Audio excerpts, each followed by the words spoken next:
Okay sir. ठीक है, ये बेटा 12th में भी है ये टॉपिक, ध्यान रखना। इसी के कंटिन्यूशन में अगर आपको उसमें पूरे मार्क्स चाहिए तो आपको पूरा जो बेसिक आपने 9-10 तक सीखा है वो भी आपको अप्लाई करना पड़ेगा। मतलब इतने बड़ी क्लास में नहीं पहुंचे कि आप बेसिक की ना लिखो।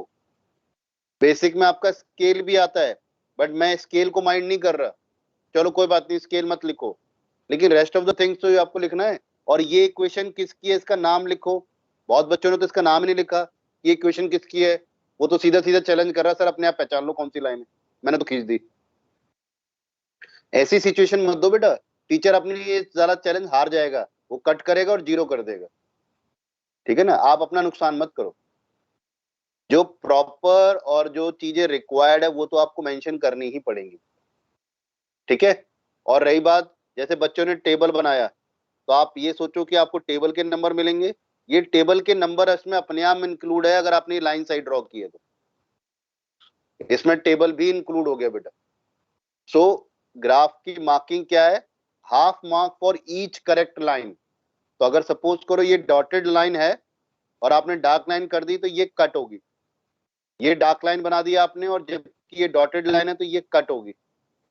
इस लाइन को बगैर स्केल के आपने टेढ़ा लाइन खींच दी तो ये भी कट हो गई। बहुत बच्चों ने तो ग्राफ ऐसे बनाया फ्री हैंड स्केच जैसे बनाते हैं बेटा, ऐसे भी नहीं उसके नंबर मिलेंगे। आप घर में बैठे हो, सारा आपके पास इक्विपमेंट है, उसके बाद भी आप घर में बैठे बगैर स्केल वगैरह की यूज करके कर रहे हो तो क्या फायदा फिर। ठीक है, समझ रहे हो बेटा इस बात को। तो जो वीकनेसेस हैं वो मैंने आपको बताया, बाकी सब सोल्यूशन आपको मैंने दे ही दिया है। कुछ बच्चों ने प्रेजेंटेशन के नाम पे सिर्फ लिख दिया है बेटा। कुछ जब आप सब्जेक्टिव पेपर करते हो तो प्रेजेंटेशन बहुत मैटर है, आपको बताना है कि मैं ये काम कर रहा हूँ। तो आप एक बार आंसर की देखना, जिस तरीके से क्वेश्चन को हमने लिखा है, मैं ये नहीं कह रहा एग्जैक्टली वैसे लिखो, लेकिन कुछ बताओ तो सही हमें कि आपका सोच क्या कह रही है, जिससे आप सीधे सीधे यहां पहुंच गए। दूसरा एक रैंक वाला मैंने क्वेश्चन दिया था, स्कूटी का दिया था आई थिंक, डॉटेड थी एक तो, y इक्वल टू 4 वाली थी, y लेस देन 4 था शायद।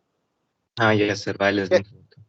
y तो इसकी डॉटेड लाइन बनेगी जिसके अंदर इक्वल टू का साइन नहीं आता बेटा, ओनली स्ट्रिक्ट इनइक्वालिटी बोलते हैं, इधर दिस और दिस, इसकी डॉटेड लाइन बनेगी बेटा, स्ट्रिक्ट इनइक्वालिटी बोलते हैं। और अगर ये इक्वल टू का साइन आ जाता तो ये डार्क लाइन होती है, ये dark and this is dotted.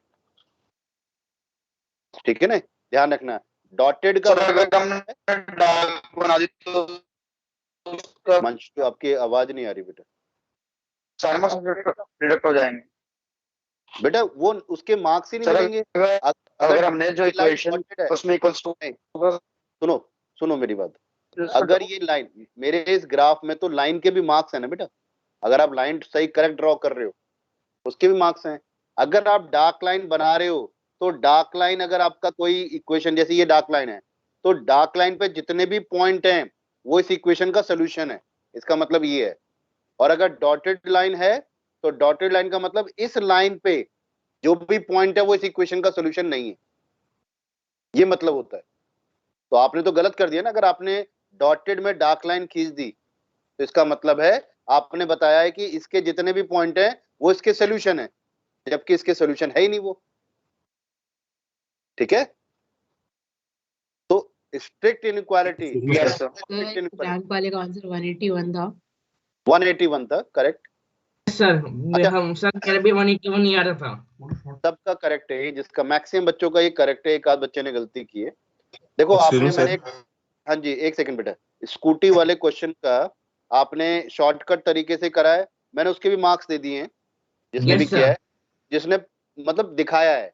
अब देखो दिखाने का मतलब थोड़ा सा, अब अगर आपको करना है बेटा तो इसको थोड़ा सा और क्लियरली दिखाओ बेटा, समझ रहे हो बेटा, क्लियरली दिखाओ। बच्चों ने इसमें भी मिक्सिंग कर दी है, लेकिन मेरी समझ में आ गया तो मैंने नंबर दे दिया।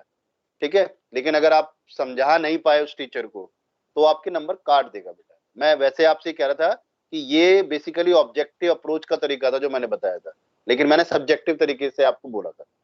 ठीक है ना, सब्जेक्टिव का वो ये कि ऐसे स्टार्ट होने वाले और जो भी इसका तरीका है वो उस तरीके से सॉल्व करना था आपको। ठीक है बेटा, चलो फिर भी कोई बात नहीं, आपने क्योंकि 2 नंबर का था इसलिए मैंने इसे ले लिया, कंसीडर कर लिया। हाँ बेटा, और बोलो बोलो बेटा बोलो, किसी का डाउट था? ये तो 3 मार्क्स का था ना? नहीं बेटा, 2 मार्क का था शायद। सर 7 सर ये 2 मार्क्स का ही था सर, क्वेश्चन पेपर 2 में मार्क दे रखा है 2 मार्क्स का है। 2 मार्क का बेटा, ये 2 मार्क का ही था। अगर 3 का होता तो मैं सिर्फ मार्क्स आपके उसके नंबर के नंबर मार्क्स देता बेटा। जो आपका आंसर आया ना 181, then I will give you marks for this one. मैंने फिर भी 2 मार्क कर, चलो शो वेरी सब्जेक्टिव अप्रोच से ही इसको करना है, अगर ये मतलब 1 मार्कर से ऊपर आता है बेटा, बस ये ध्यान रखो, मेरा सजेशन है ये। बता दें। बताया बेटा, मैंने सॉल्यूशन भेजा है अभी आपको, देखो ग्रुप पे, उसमें सॉल्व करके दिया हुआ है पूरा। ठीक है, सब्जेक्टिव अप्रोच वो है इसकी। अभी मैंने आंसर की भेजी है मैडम मैथ्स ग्रुप पे अपने। ठीक है, उसको देखना है। और Excuse me, sir. हाँ बेटा बोलो। सर मैंने एक्चुअली ऑफिस पे भी चेक किया था, बट सर उस पे भी नहीं आया कोई नोटिफिकेशन। नहीं दिख रहा है? नहीं, एक आराम ने बोला ना कि आप उसमें जाके आप चेक करो और ओपन करके देखो, शायद खुल जाए आपकी आईडी से। नो सर, नहीं हो चलो कोई नहीं, मैं ट्राई करूंगा। आप लोग सब अपना एक तो नेम, ठीक है, क्लास और सेक्शन लिख के मेरे को पर्सनल पे मैसेज करना। अगर वही तरीका है तो फिर मैं वो भेजूंगा बेटा आपको उससे। ठीक है, कोशिश करता हूँ, अदरवाइज आपको दिख जाए तो वेल एंड गुड, रेस्ट में चेक करता हूँ बेटा। ठीक है, और कोई क्वेरी बेटा एग्जाम से रिलेटेड इसमें? सर क्योंकि कब देखो अब तक आप आप डाउट्स दे सकते हैं? क्या बेटा? तो पेपर के डाउट्स कब तक ले रहे हो? ले लूंगा शाम तक, फिर अपलोड कर तो दूंगा। आज आप पेपर रिटर्न कर दोगे ना फिर? आज मैं कर दूंगा बेटा ये शाम तक। आज मैं Okay. शाम को रुक जाऊंगा बेटा, मैं कल मतलब लेट इवनिंग में अपलोड कर दूंगा मार्क्स। ठीक है, आपके कितने मार्क्स आए हैं? आपके शायद 24। ग्राफ में, आपके भी शायद ग्राफ में ही नंबर कटे हैं शायद, अगर श्योर नहीं हूं मैं, बट शायद ग्राफ में ही कटे हैं। ग्राफ में बहुत बच्चों के कटे बेटा। ग्राफ का मुझे ये लगा कि आपने 10th तक ग्राफ सीखा ही नहीं है, इसका मतलब मुझे ये लगा। आपको एक तो ये भी पता नहीं कि पेंसिल कैसे यूज करनी है, मुझे दिखा। अगर आप एक्सेस ड्रॉ कर रहे हो तो आपको मालूम है ग्राफ में एक डार्क लाइन होती है और फिर लाइट ग्रीन लाइंस होती हैं। तो जो डार्क लाइन है वो आपकी बिल्कुल भी पेंसिल से जब आपने ड्रॉ करी लाइन, तो ये दिखनी नहीं चाहिए आपको, ये वाली ग्रीन लाइन उतने पोर्शन में। आप पता नहीं क्या वहां पे भी लाइनें टेढ़ी कर देते हो, आपसे स्केल से लाइन सीधी नहीं खींची जा रही। बेटा यही मार्क्स हैं। मैं तो वहां पे ये सर्कल कर देता हूँ कि ये लाइन यहाँ टेढ़ी है, जहां मैंने सर्कल किया सीबीएसई वहां नंबर काटने के लिए बोलती है। और यही क्वेश्चन एग्जैक्टली 12th में भी है। तो बाकी सबका सब कुछ है सही है और ग्राफ में नंबर कट रहे हैं, तो सोच लो आपने 9-10 तक कुछ नहीं किया, फिर कुछ नहीं सीखा आपने ग्राफ में। वहां पे आपको हो सकता है आपकी पता नहीं आपने सही बनाया नहीं बनाया, आपको आंख बंद करके नंबर दे दिए, लेकिन 12th में और 11th में नहीं होता बेटा, क्योंकि इसको एक स्किल बोला जाता है कि graph you know how to make, ये स्किल में काउंट होता है। और स्किल अगर आपने प्रॉपरली शो की अपनी तो पूरे नंबर मिलेंगे, अदरवाइज नहीं मिलेंगे। ठीक है, तो एक तो वो चीजें ध्यान रखना। और पेंसिल कौन सी यूज करनी है, थोड़ी सी डार्क पेंसिल यूज करो, सो दैट की जो लाइनें हैं, जो थिक लाइन है ग्रीन की, वो नहीं दिखी आपकी जब आप पेंसिल इस पे ड्रॉ कर रहे हो। मतलब आपने पेंसिल भी ऐसे ड्रॉ की कि आपकी जो इसके नीचे लाइन है ग्रीन, वो भी दिख रही है।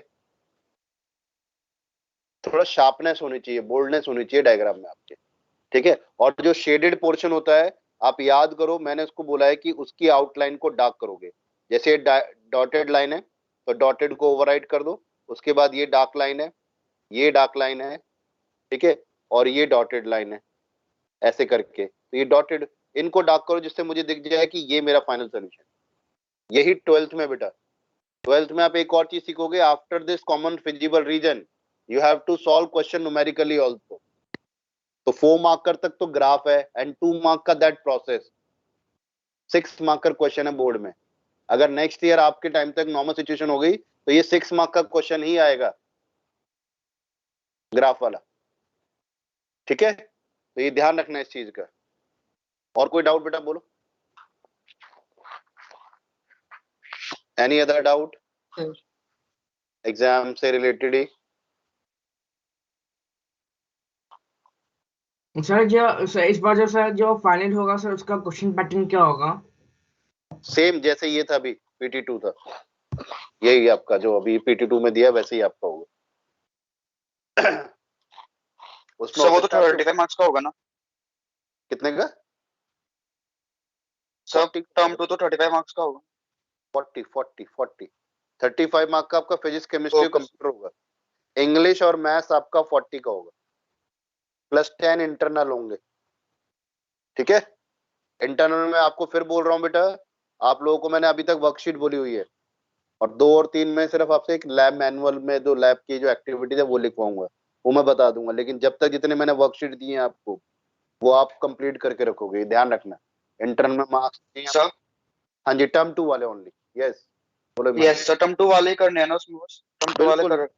मैंने ट्रिगो से कराना शुरू किया था, जो भी उसके बाद जो वर्कशीट दी है वो आपकी पूरी होनी चाहिए। Yes sir. ठीक है, ध्यान रखना इस चीज को बेटा, मैं बार बार नहीं कहूंगा क्योंकि इंटरनल में मार्क्स फिर उन्हीं के लगने हैं। सर फिर कॉपीज चेक होंगी? बिल्कुल बेटा, मैं आपसे मांगूंगा, किस तरीके से मांगूंगा ये भी मैं बताऊंगा आपको, बस वो नोट करके रखनी है। अगर मैं PDF में मांगूंगा तो PDF में आपसे लूंगा, है ना। वर्कशीट स्पेशली मैंने इंटरनल के लिए स्पेशली बोला है, वर्कशीट का एक सेपरेट रजिस्टर बनाओगे, उनको सॉल्व करोगे। ठीक है, और उसका PDF अगर ऑनलाइन हुआ तो PDF आपसे सबमिट करवाऊंगा, ऑफलाइन हुआ तो सारी कॉपी मांगूंगा आपसे बेटा, जिन जिन की है, तभी उसके नंबर दूंगा आपको। ठीक है, और कोई क्वेरी बेटा बोलो। चलो फिर अब स्टार्ट करते हैं टॉपिक अपना।